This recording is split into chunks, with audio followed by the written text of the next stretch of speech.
राष्ट्रपति महोदया जी के बारे में वो कुछ महत्वपूर्ण बात और कुछ ऐसी छिपी हुई बातें भी बात करेंगे जिसके बारे में आपका जानना जरूरी है और अपने पीढ़ी को बताना भी जरूरी है, जिससे समाज और राष्ट्र को सही दिशा मिल सके। नेताजी सुभाष चंद्र बोस जी को जरूर गौरव महसूस हुआ होगा, उनकी आत्मा को गौरव महसूस हुआ होगा कि उनके राज्य से, उड़ीसा से कोई महिला आदिवासी अगर भारत के सर्वोच्च पद पर जाती हैं तो ऐसा गौरव महसूस होने के लिए कम से कम ऐसा समय मिलता है। तो ऐसा नेताजी सुभाष चंद्र बोस जी को जरूर हुआ होगा, मैं उनको नमन करता हूं। नेताजी सुभाष चंद्र बोस जी का सपना यही था कि सबसे छोटे तबके से लेकर के सबसे बड़े तबके के बीच में ऐसी समरसता, ऐसा सौहार्द हो जाए, ऐसी विकास की धारा बने कि सभी लोग समृद्धता को प्राप्त हों। परंतु आज वो सपना पूरा तो नहीं हुआ, लेकिन कुछ रूप में आपको जरूर देखने को मिला। तो 20 जून 1958 को संथाल जनजाति में जन्मी मयूरगंज जिले की ऊपर बेड़ा गांव में रहने वाली द्रौपदी मुर्मू जी जब जन्म लेती हैं, उनके गांव में शिक्षा की व्यवस्था नहीं थी। कक्षा 10 तक का तो विद्यालय किसी तरह से था, लेकिन उसके ऊपर के हायर एजुकेशन के लिए उनको 20 किलोमीटर दूर जाना पड़ा और उस गांव की पहली महिला स्नातक बनी। और उसके पश्चात वहीं से उन्होंने अपने शादी की प्रक्रिया किया और शादी होने के पश्चात दुखद घटना आप सभी लोग जानते हैं कि इनके 3 बच्चे हुए, जिसमें 2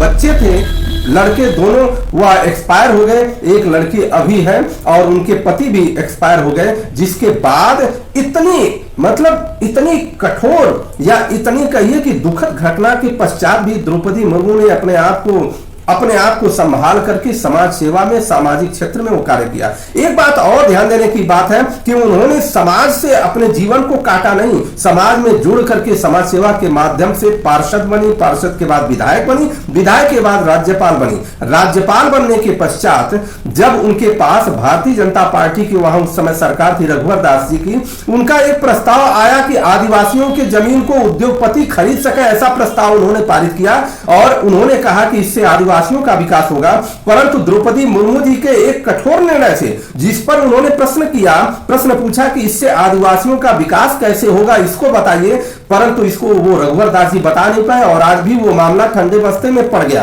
क्योंकि इनको पता था कि उद्योगपति तो केवल अपना विकास चाहते हैं, वो किसी और का विकास नहीं चाहते, जो कि ये इनकी परंपरा पहले से भी रही है, ये देखने को मिला है। इनको राष्ट्र से प्रेम नहीं होता, ये तो अपने व्यवसाय से प्रेम करते हैं। ऐसा भी देखने को मिल रहा है। जो रुपया आज 82 रुपए तक पहुंचने के लोग सोच रहे हैं कि 82 रुपया पहुंच जाएगा, ये उसका ही कारण है। फिर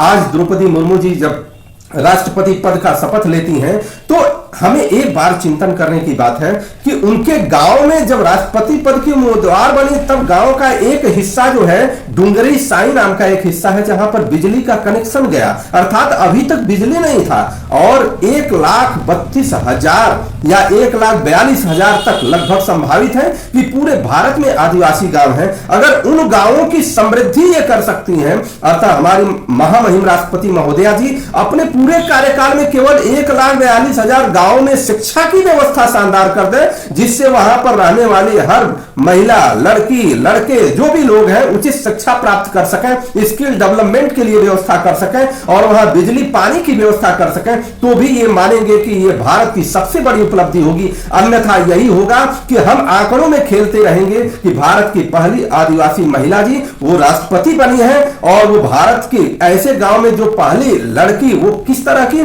स्नातक करने वाली लड़की राष्ट्रपति बनी है, लहसुन प्याज तक न खाने वाली शुद्ध शाकाहारी ऐसी पहली राष्ट्रपति के रूप में वो बनी है कि मैं उनसे अपने रूप से अपने साथियों के द्वारा ये अनुरोध करता हूं कि कम से कम अपने कार्यकाल में इन आदिवासी गांवों के विकास पर कोई अगर खाका आप बना सके तो बनाए, जिससे आने वाले समय में लोग फिर से आदिवासियों के लिए कोई राजनीति न कर पाए। कारण की यह कि अगर इस तरह से राजनीति आदिवासियों पर होगा तो इस तरह से कार्य ठीक नहीं होगा। आप बहुत ही सशक्त, बहुत ही कठोर निर्णय लेने वाली आप हैं, आपसे बहुत आशा है और बहुत आपसे